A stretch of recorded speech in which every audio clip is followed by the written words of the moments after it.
There's a certain kind of mistake that doesn't just backfire, it explodes. The kind where someone is so sure they're in the right, so used to getting their way, that they never stop to consider the consequences. They just act, and when reality finally catches up, it doesn't tap gently.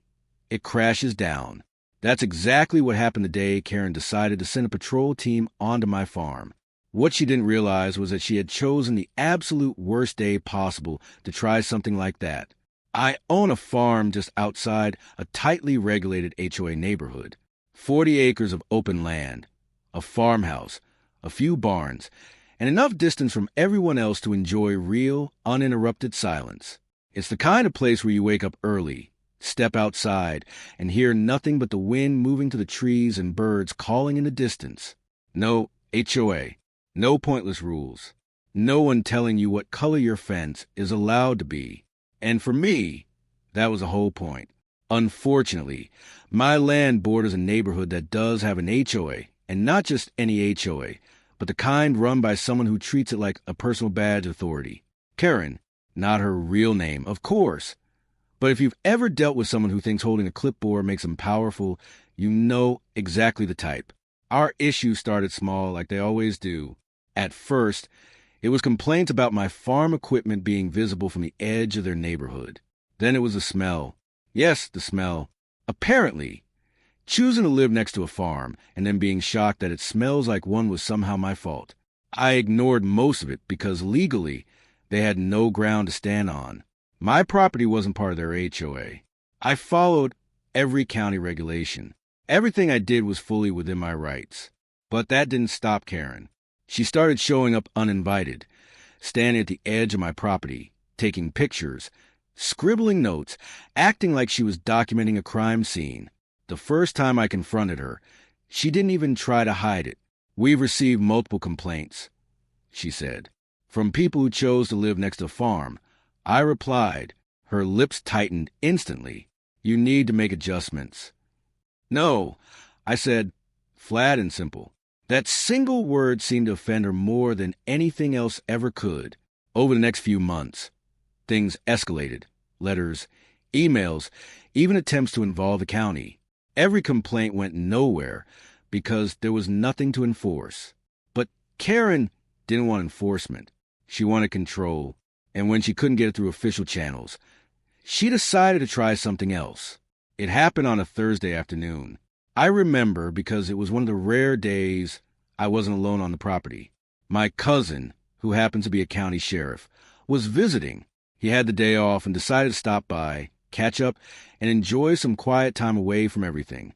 We were inside the farmhouse, sitting at the kitchen table, talking over coffee. Normal, relaxed, until we heard it. Engines, multiple vehicles pulling up fast. I frowned and stood, moving toward the window. 2 black SUVs, no official markings, and 4 men stepping out. They were in uniforms, but not standard law enforcement, more like private security. "Expecting company?" my cousin asked. "Nope," I said. We watched as they approached the front gate. No knocking, no calling out. One of them went straight for the latch and tried to open it. Locked. He stepped back and motioned to another. That's when I saw the bolt cutters. My jaw tightened. "You've got to be kidding me," I muttered. My cousin stood slowly. "Those aren't deputies," he said. "I know." We stepped outside just in time to hear the sharp snap of metal. They had cut the lock, opened the gate, and were already walking onto my property. "Hey!" I shouted, heading toward them. "What do you think you're doing?" They didn't stop, didn't even look surprised. One of them, the one clearly in charge, turned slightly and said, "We've been authorized to access this property." "By who?" I demanded. "The HOA," he replied. Of course she did. "You're trespassing," I said firmly. "You need to leave. Now." He shook his head. "We're here to conduct an inspection." That's when my cousin stepped forward. Calm, quiet, but with a presence that instantly changed the atmosphere. "No, you're not," he said. The man looked at him properly this time, and something shifted. "Who are you?" he asked. Instead of answering, my cousin reached into his jacket, pulled out his badge, and held it up. Everything stopped. Instantly. Silence fell so fast it almost felt heavy. The man's expression changed, confidence fading into confusion, then into something much closer to concern. "You broke a lock," my cousin said evenly, "entered private property without permission, and you're claiming authorization from a homeowners association?" No one answered. There wasn't a good answer. "There is no legal authority here," he continued. "What you've done is criminal trespass and possibly more." One of the others shifted uneasily. "We were told." "I don't care what you were told," my cousin cut in. "I care about what you did." I pulled out my phone. "Sheriff's office is already on speed dial," I said. That's when the panic started to show. "Look, we can explain," the leader said quickly. "You can explain to them," I replied. Within 15 minutes, actual patrol units arrived. Lights, sirens, no confusion this time. The situation was obvious the second they saw the cut gate, the unauthorized entry, and my cousin standing there with his badge. The 4 men were detained, questioned, and eventually taken in. But that was only the beginning.